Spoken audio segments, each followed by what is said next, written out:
सर्भिकाल arthritis चिकित्सा पाई कोकिला Ben थिरुभाई Ambani hospital रे भर्ती होइछंती पूर्वतन मुख्यमंत्री तथा विरोधी दलर नेता नवीन पट्टनायक। मुंबई जाई नवीन मेडिकल रे भर्ती होइथिले आ आज तांकर अस्त्रोपचार होइछि ताहा पुनी सफल भाबे होइछि बोली डॉक्टर निजर मत प्रकाश करिसंती।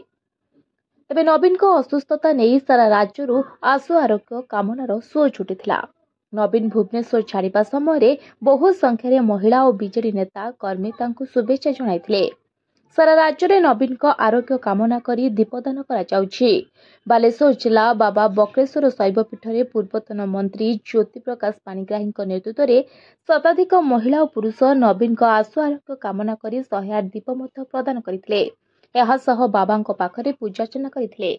तेबे जहाँ जनापड़ी आज नवीन को सफल अस्त्रोपचार होइछि जहाको नै सूचना दैछन्ति doctor. Bureau report, voice of Odisha live.